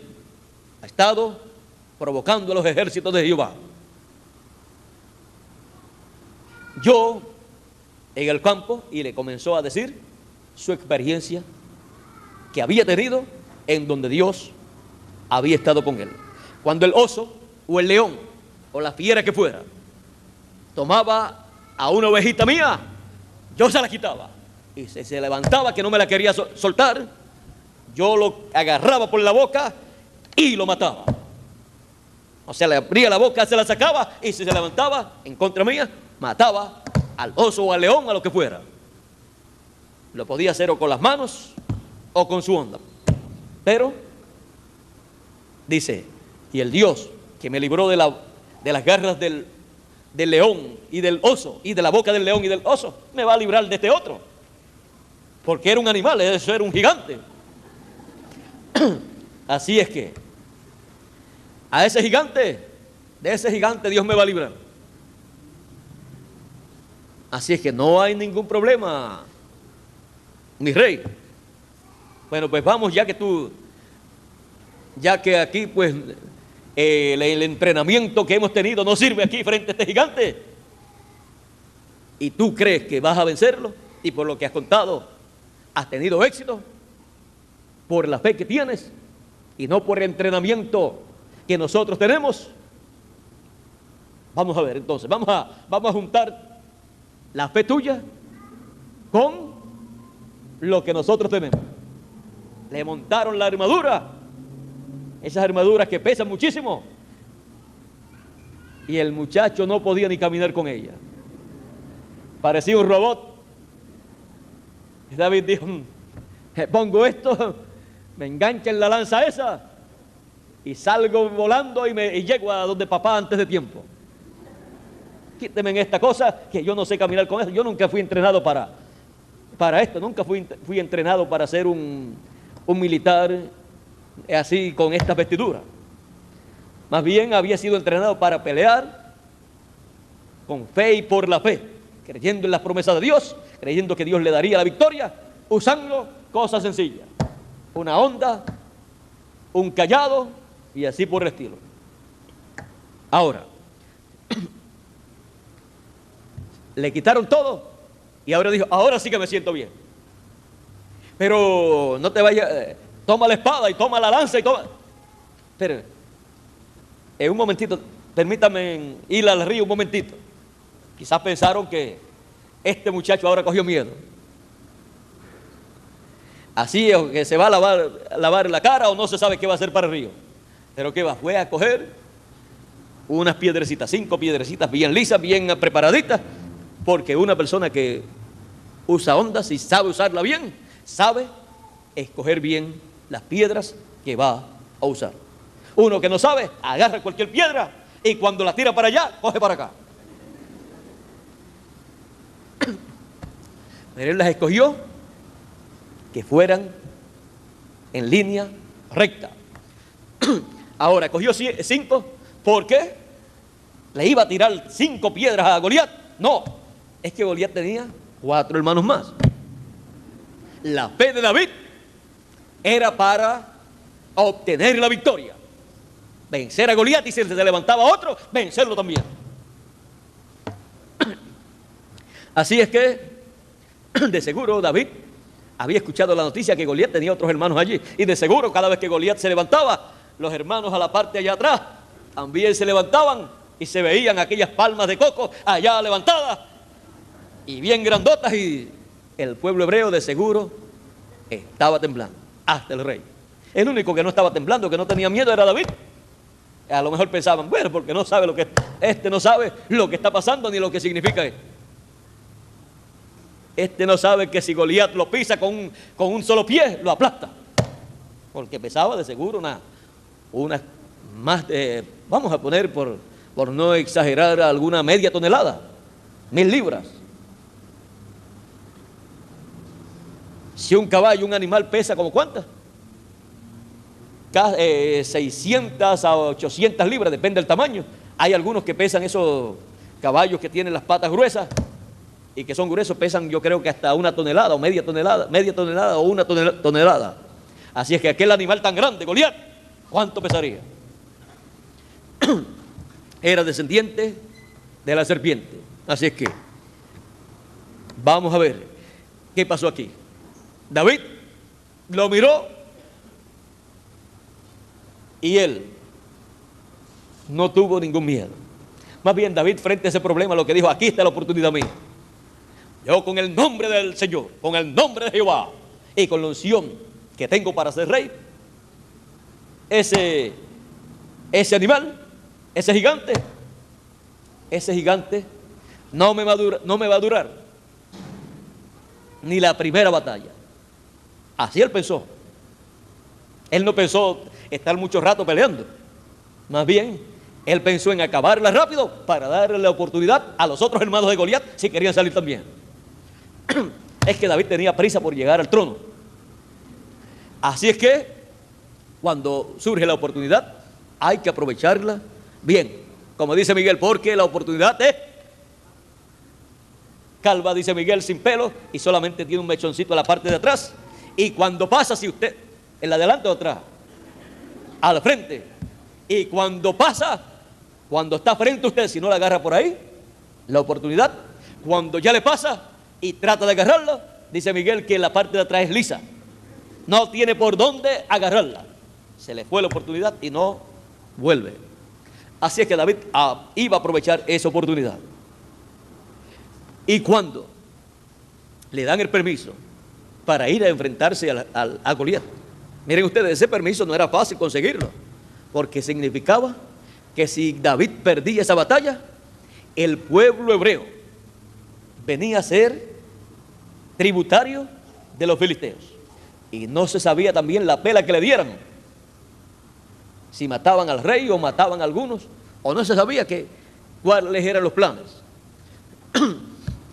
Así es que cuando le dan ese permiso a David, están arriesgando toda la nación para ser tributaria de los filisteos, y solamente porque un muchachito quiso. Bueno, si el rey no quiso, pues alguien tenía que enfrentar ese reto. Y cuando salió a enfrentarse a Goliat, Goliat, cuando lo ve, ese de seguro soltó la risa y además la ira también. De seguro se rió y también se puso bien bravo, porque dijo: ahora me van a tratar ustedes como un animal. Pues si eso era lo que él era, y simiente de la serpiente, me van a tratar ahora como a un perro, y me van a mandar un muchachito con palos y piedra. Le dijo, empezó a maldecir al muchachito, a David, y David, miren ustedes, aunque era pequeño en tamaño físico, en su cuerpo visible, por dentro era un gigante, porque el que tiene a Dios en su alma, en su corazón, y la palabra de Dios, y la cree con toda su alma, es un gigante, aunque su cuerpo sea pequeñito, y Dios le dará la victoria. David, cuando escuchó todas esas maldiciones, quizás pensó como piensan en nuestro país. Hay un dicho, no sé si acá también: maldiciones de burro no llegan al cielo. Y era de una serpiente, así es que menos iba a llegar al cielo. David sabía que nada, ninguna maldición le podía tocar, porque él estaba bendecido, y el que está bendecido puede dormir tranquilo, puede vivir tranquilo, porque no hay maldición que le pueda llegar, porque ya está bendecido por Dios. Recuerdan ustedes que cuando el pueblo hebreo fue bendecido por Dios y Balac quiso maldecir al pueblo hebreo y llamó a Balán, y Balán, cuando escuchó de Dios, Dios le dijo: no maldigas a ese pueblo que es bendito. Lo único que podía hacer era bendecirlo más, porque el que te bendiga será bendito, el que te maldiga será maldito. Balán iba bien hasta que dio el consejo malo en contra del pueblo hebreo, pero con lo que Balán hacía, bendecir al pueblo hebreo, estaba haciendo correctamente, pero metió la pata y dio un consejo en contra del pueblo hebreo, que fue el que le hizo mucho daño al pueblo hebreo, y por cuanto recibió una maldición el pueblo hebreo, entonces Balaam también la recibió. El que te maldiga será maldito. Y por el consejo de Balaam, la ira de Dios se derramó sobre el pueblo hebreo y luego sobre Balaam también. Bueno, y sobre Balac y su reino también. Ahora, David sabía que él estaba bendito y que estaba en el programa de Dios llevando a cabo esa labor. Siempre con la bendición que tenemos, caminemos trabajando en el programa de Dios. Que siempre Dios nos encuentre usando esa bendición que Él ha colocado en nosotros en el programa divino. Siempre en nuestro corazón pensando en el bienestar de la obra de Dios. Porque así es como Dios desea que nosotros pensemos, y así es como la persona es conforme al corazón de Dios. Porque Dios ha pensado siempre en su programa y ha trabajado siempre en su programa en favor de sus hijos. Y nosotros, sus hijos, pensando siempre en el programa de Dios, trabajando en favor de Dios y su programa, que es en favor de todos nosotros automáticamente. Ahora, David, acercándose a Goliat, luego de escuchar las maldiciones que Goliat le echó, David dice: tú vienes a mí en el nombre de tus dioses, y vienes a mí con lanza, con espada, con escudero, con todo ese montón de cosas que tú tienes. En palabras más claras, tan grande y tan cobarde, que vienes a enfrentarte con un niño con tanta cosa, siendo tan grande. Y yo vengo a ti, como tú dices, con un palo, un cayado y unas piedrecitas, pero mira, yo vengo a ti en el nombre de Jehová de los ejércitos, y Él te entregará en mis manos, y yo te mataré y te cortaré la cabeza.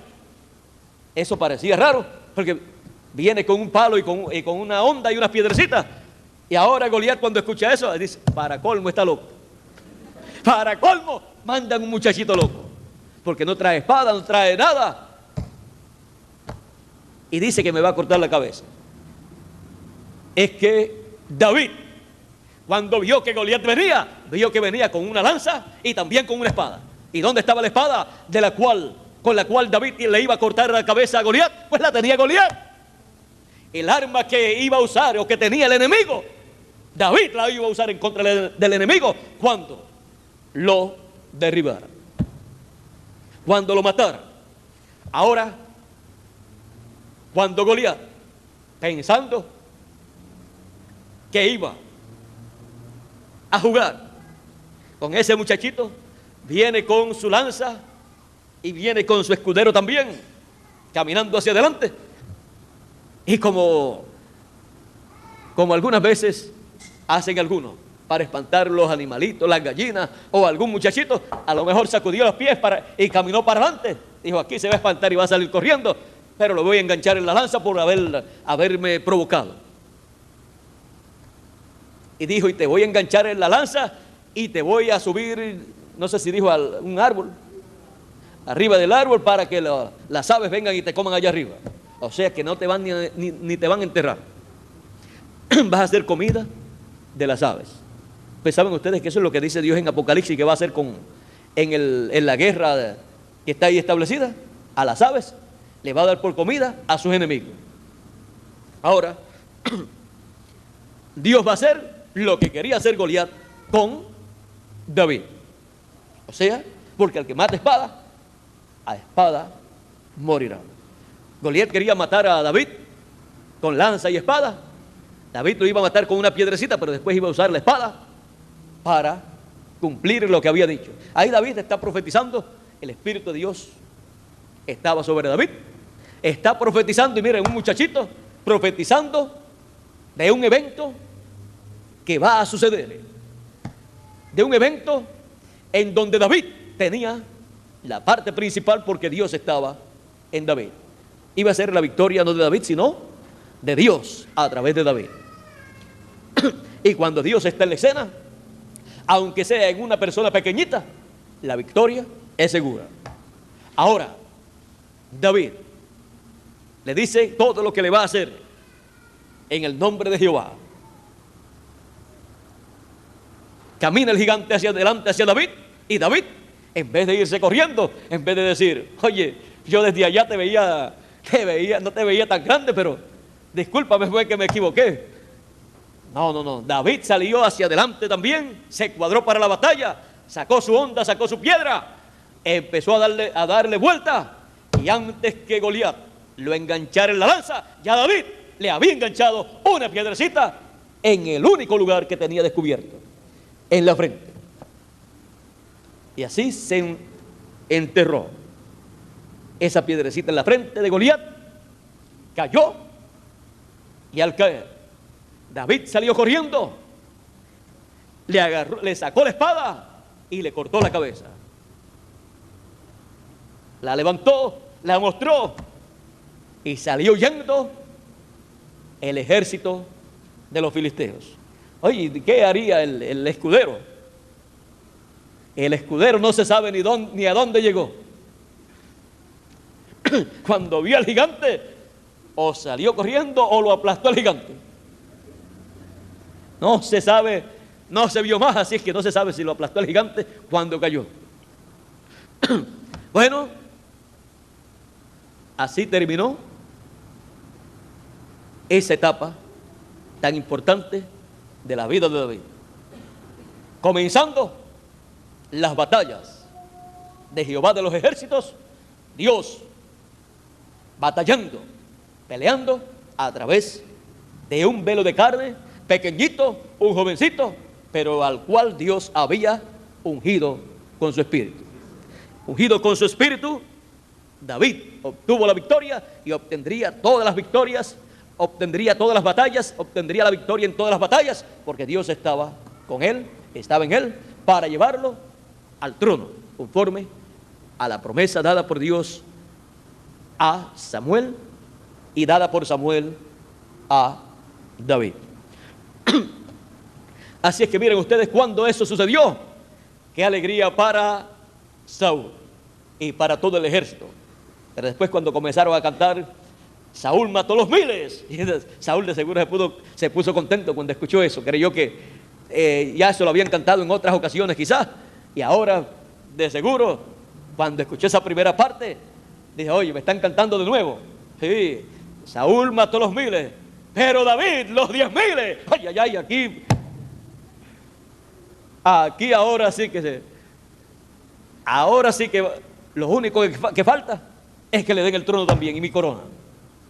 Se puso bravo en vez de ponerse contento y decir, este muchachito es un ejemplo para todos ustedes jóvenes, de que Dios da la victoria, ya sea por los mayores o por los jovencitos también. Un buen ejemplo pudo ser David si Saúl lo hubiera presentado como el ejemplo grande de lo que es el Dios de Israel, que ya sea por adultos, por niños o por quien sea, después que se pongan en la mano de Dios, Él da la victoria. Pero aunque Saúl no lo hizo, el pueblo hebreo lo vio. Bueno, Dios le dio gracia a David para llegar así gradualmente. Tuvo que luchar mucho, porque siempre en el programa de Dios hay que luchar, porque es aplicado al programa de Dios la ley de la siembra y de la cosecha, donde tiene que sembrarse, crecer, regarse lo que fue sembrado con agua, el sol, darle, tiene que venir la lluvia de la enseñanza, tiene que venir la luz del sol, donde resplandezca la palabra de Cristo y ilumine a los seres humanos, y luego tiene que aparecer el fruto, y luego tiene que el fruto crecer y madurar, para luego la cosecha. Y Dios, miren ustedes, sigue esos procesos. Ahora David tenía que luchar mucho, pero era el camino para llegar al trono. Y en donde vería la mano poderosa de Dios cuidándolo, donde vería la mano poderosa de Dios dándole las victorias que él necesitaría para llegar al trono. Y eso sería una experiencia propia para David, en donde conocería más de cerca al Dios que lo ungió para ser rey, en donde Dios se comunicaría más con él. Siempre el cumplimiento de las promesas divinas va acompañado con la vida de la o las personas que tienen que ver con el cumplimiento de esas promesas para esa edad o para esa dispensación. Y Dios se envuelve en la vida y el medio ambiente de esas personas, de tal forma que cuando se lleva a cabo la obra completa correspondiente para esa edad o esa dispensación, encontramos que el pueblo ha estado confraternizando con Dios, ha estado teniendo una experiencia íntima con Dios y ha conocido a Dios en esa etapa de su vida. Y así se escribe en la historia de la vida de esa persona o de esas personas o de esa nación, la historia de Dios con ese pueblo de ese tiempo. Por eso, en la historia del pueblo de Dios, siempre como personaje principal está Dios, acompañando a su pueblo en todas las etapas de su vida. La historia del pueblo hebreo podemos ver que es una historia en donde Dios aparece acompañando siempre a su pueblo. En la historia de la iglesia gentil, pasando por las 7 edades, encontramos que es una historia en donde Dios ha estado acompañando a su pueblo y compartiendo sus bendiciones. Y la historia de la iglesia del Señor Jesucristo de los escogidos en este tiempo final, en la edad de la piedra angular y dispensación del reino, es una historia que se está llevando a cabo con hechos que Dios está llevando a cabo, en donde su presencia es manifiesta y en donde todos podemos ver su presencia, podemos sentir su presencia y ver sus obras maravillosas en este tiempo final y ver cómo Él nos está abriendo su palabra y nos está dando a conocer los misterios del reino de Dios y está llevando a cabo la obra que corresponde para el fin del tiempo. Nosotros en este tiempo final, así como los apóstoles estaban en la embarcación aproximadamente 2000 años atrás, o sea, más o menos, en aquella tempestad, encontramos que a la cuarta vigilia, que es de 6 de la mañana a 9 de la mañana, porque la primera vigilia es de 9 a 12 de la noche, la segunda es de 12 a 3 de la mañana, la tercera vigilia es de 3 de la mañana a 6 de la mañana, y la cuarta vigilia es de 6 de la mañana a 9 de la mañana. Ahora en la cuarta vigilia fue que el Señor Jesucristo apareció o se dejó ver de ellos. Fue en la cuarta vigilia que ellos vieron al Señor Jesucristo caminando sobre el mar. Nos habla también en San Marcos capítulo 13, nos habla de estas vigilias en el verso 35 y nos dice, hablando, vamos a ver del verso 32 en adelante, verso 32 al 37 nos dice, pero de aquel día y de la hora nadie sabe, ni aun los ángeles que están en el cielo, ni aun el Hijo, sino el Padre.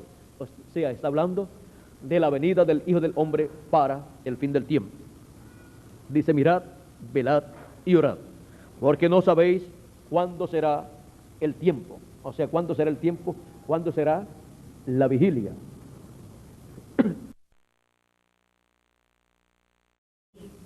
Dejó su casa y dio autoridad a sus siervos y a cada uno su obra.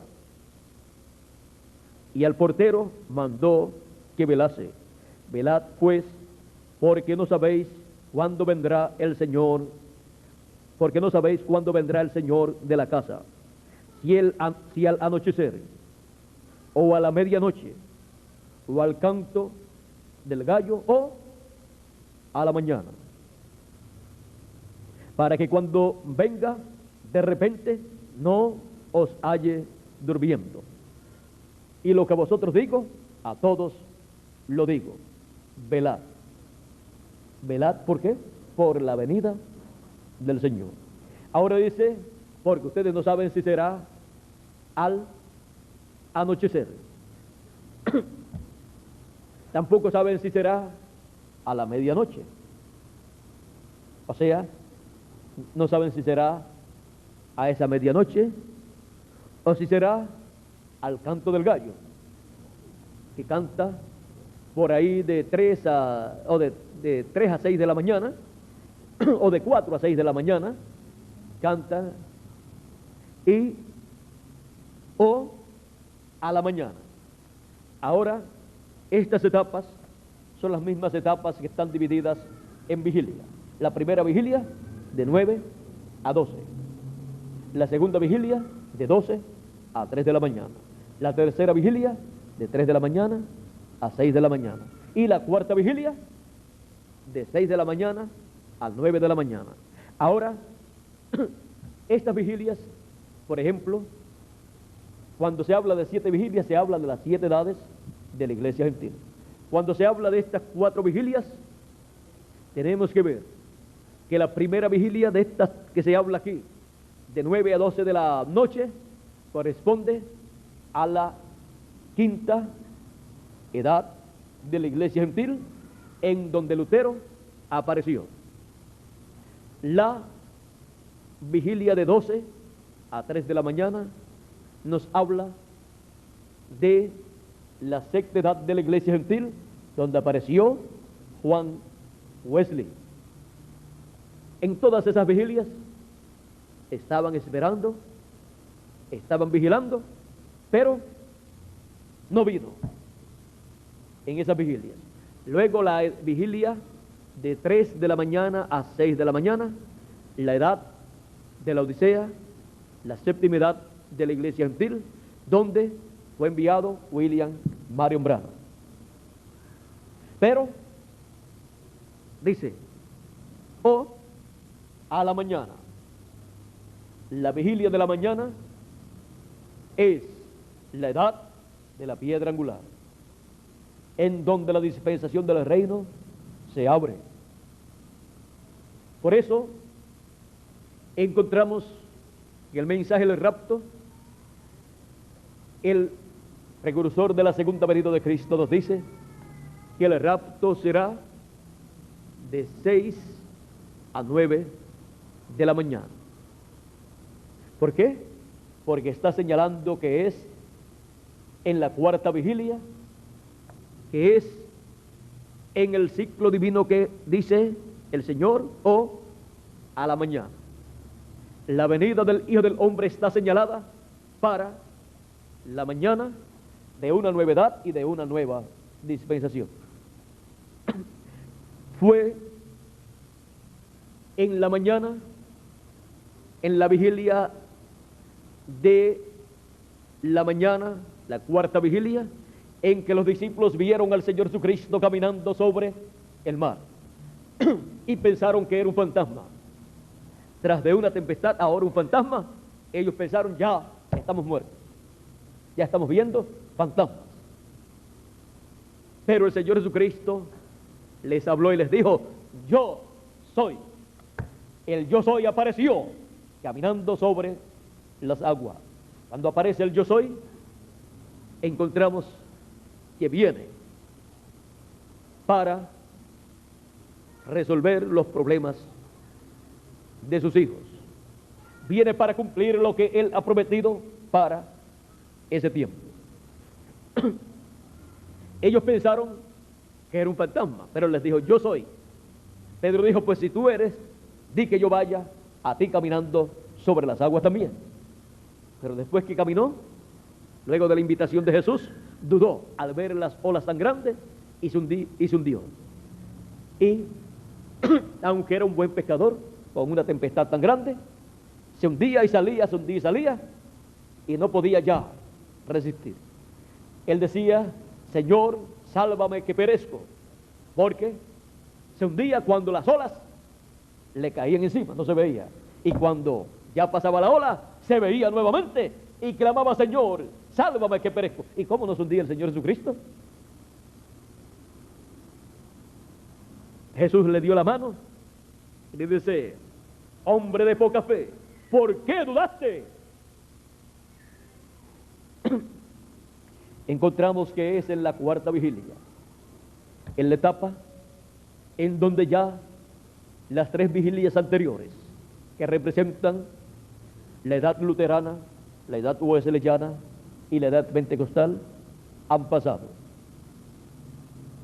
Y ahora encontramos que aunque hubo tempestades en esas edades, ahora es en la cuarta vigilia, en la mañana de un nuevo día dispensacional, y en la mañana de una nueva edad, la edad de la piedra angular, en donde aparece el yo soy, el Señor Jesucristo, caminando sobre las aguas tempestuosas, caminando sobre las naciones, pueblos y lenguas. Encontramos en Apocalipsis capítulo 10 que cuando el ángel fuerte desciende, coloca su pie derecho sobre el mar y el izquierdo sobre la tierra. Ahí lo encontramos también, caminando sobre el mar, para luego llegar a tierra. Con su pie izquierdo puso su pie derecho sobre el mar y el izquierdo sobre la tierra. Encontramos que allí Cristo está mostrándole en ese evento su segunda venida en el fin del tiempo. Como les dije siempre, en los milagros y eventos bíblicos hay un misterio del reino de Dios escondido, y esa es la parte más importante de ese milagro, lo que contiene ese milagro escondido, que es un misterio del reino de Dios, el cual será realizado o fue realizado o será realizado conforme al programa de Dios. Hemos visto que es la venida del Hijo del Hombre, caminando sobre las aguas, caminando sobre las naciones. Es la venida del Hijo del Hombre, hablándole a sus hijos en la cuarta vigilia, en la mañana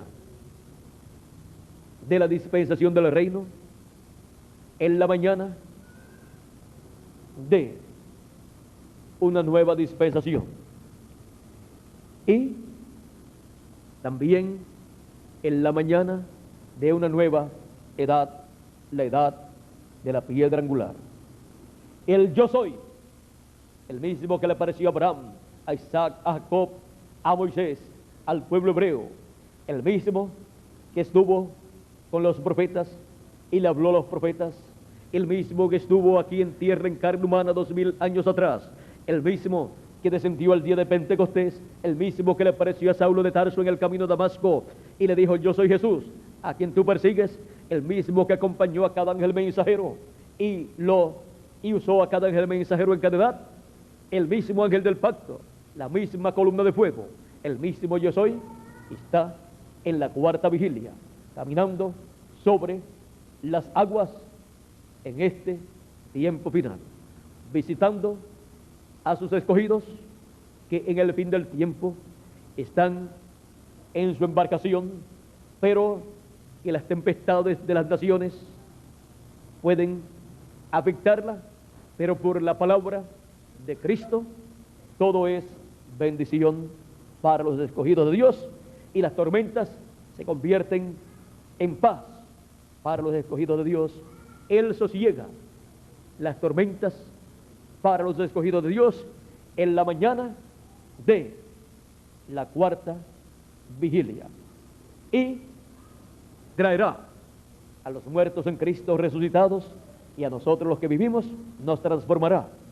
Y las tempestades de esta vida y la tempestad final que vendrá sobre la tierra, que querrá afectar a los escogidos de Dios y destruirlos, no podrá afectarlos, porque Él transformará nuestros cuerpos y la tempestad desaparecerá, y solamente habrá paz y felicidad para todos los hijos de Dios. Esto es en la cuarta vigilia, que es la vigilia que a nosotros nos ha tocado vivir.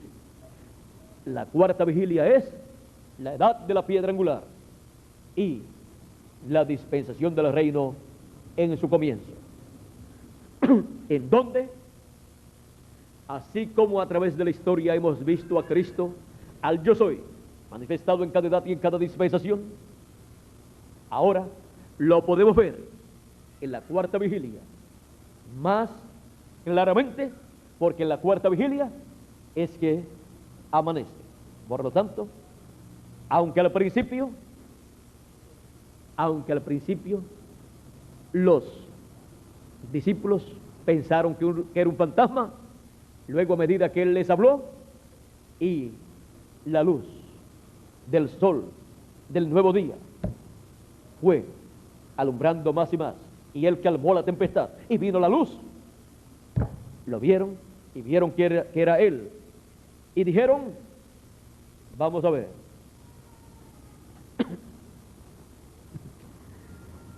Y luego que todo terminó,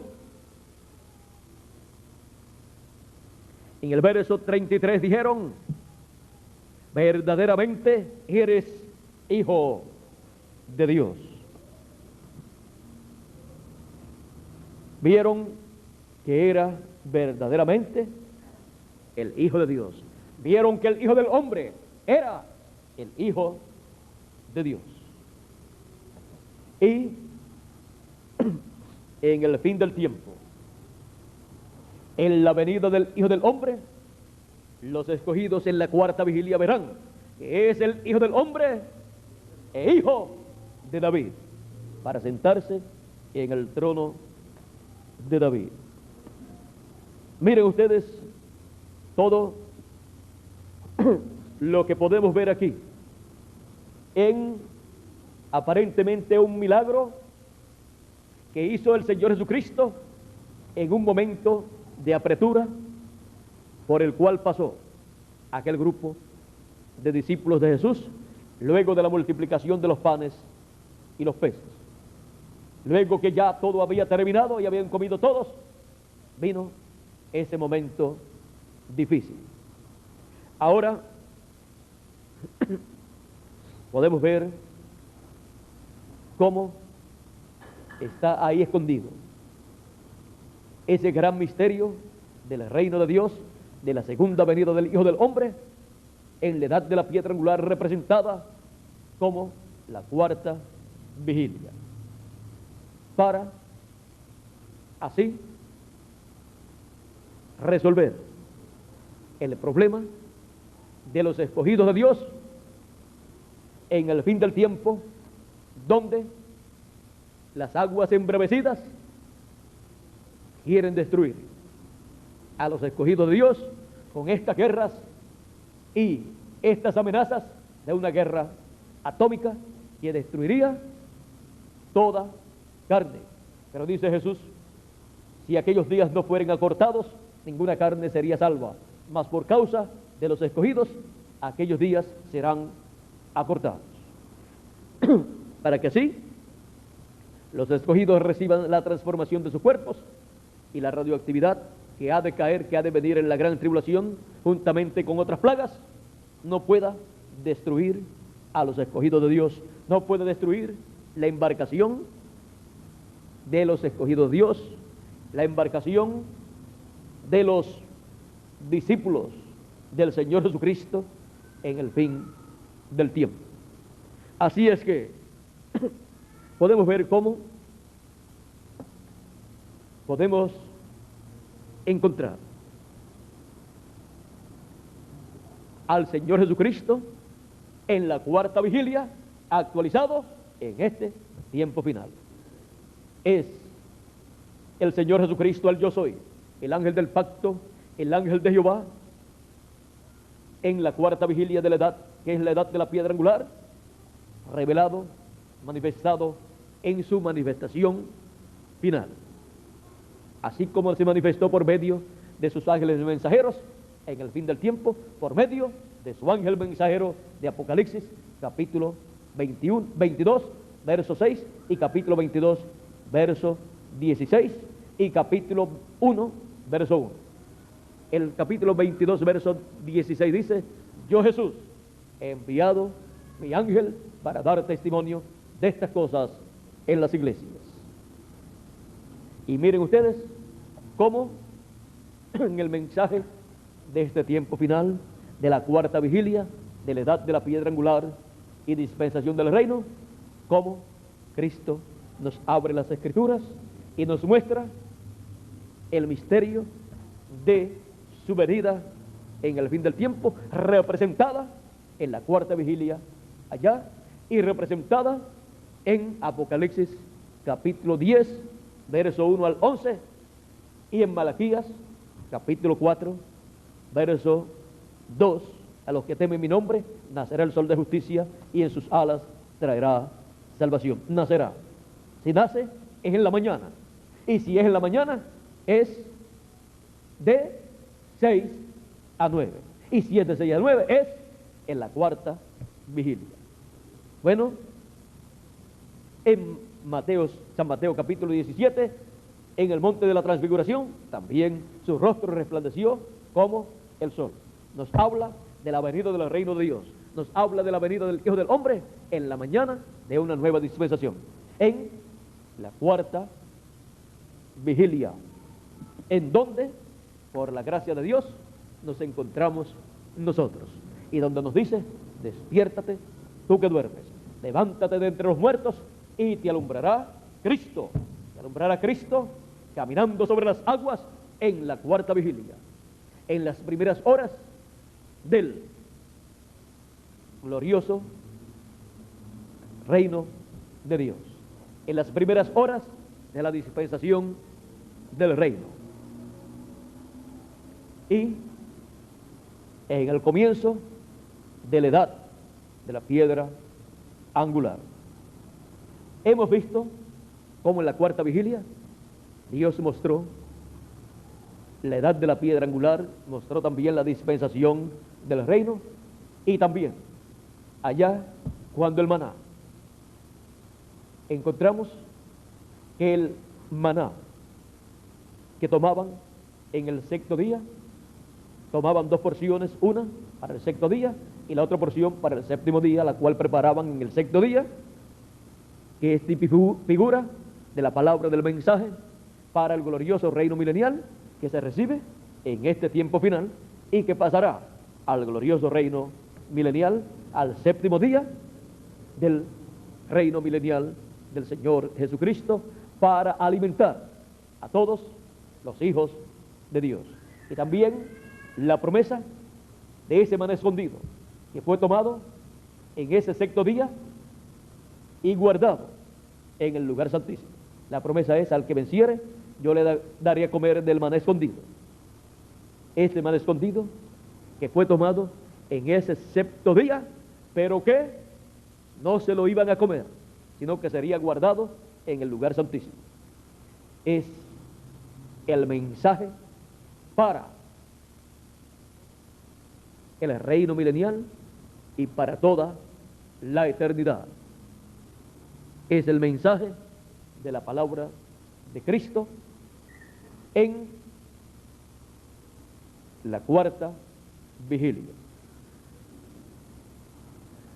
El Señor Jesucristo en la cuarta vigilia, caminando sobre el mar. Que Dios nos continúe bendiciendo a todos, que Dios nos guarde. Ha sido para mí una bendición muy grande estar con ustedes en este día, y le doy gracias a Dios por darme la oportunidad de compartir este alimento espiritual con cada uno de ustedes en esta mañana, en este nuevo día dispensacional de la dispensación del reino y en la edad de la piedra angular y en esta cuarta vigilia en donde nos encontramos en este tiempo final. Que Dios les bendiga, que Dios se les guarde. Muchas gracias por vuestra amable atención y dejo con nosotros nuevamente a Miguel Bermúdez Marín. Por aquí no veo a Erika, está ya con la nena. Miguel, yo no sé si la presentó. Pero por aquí está para que América o está saludando, o ya está despidiéndose.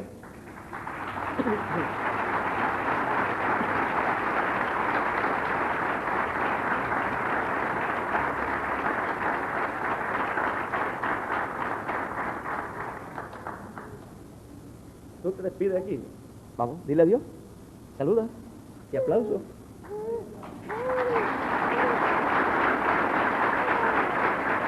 Dile adiós.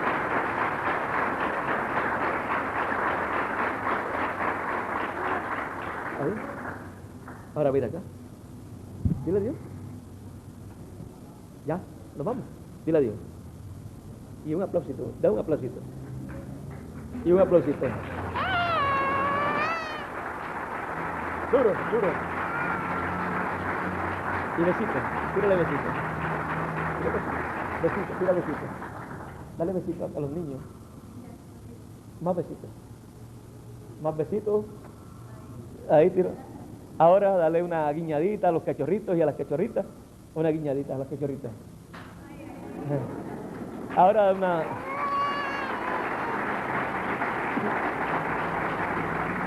Ahora hazle una viejita todito. Una viejita todito. Una viejita. Hazle una viejita. Una viejita todito. Hazle una viejita. Una viejita todo. Una viejita. Hazle una viejita todo para irnos. Una viejita. Una viejita. ¿No? Una viejita. Una viejita. No. A ver. Hazle una viejita. Una viejita. Sí, sácate la mano. Una viejita. ¿No? Una viejita.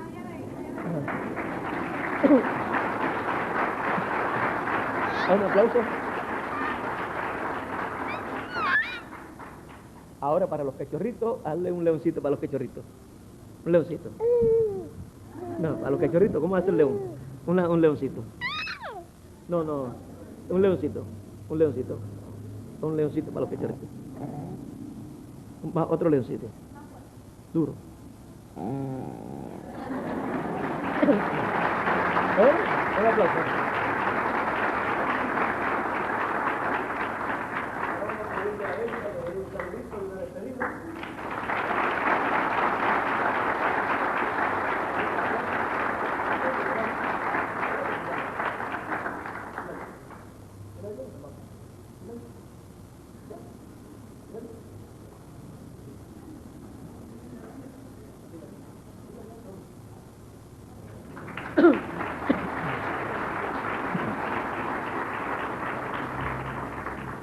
Adiós, América.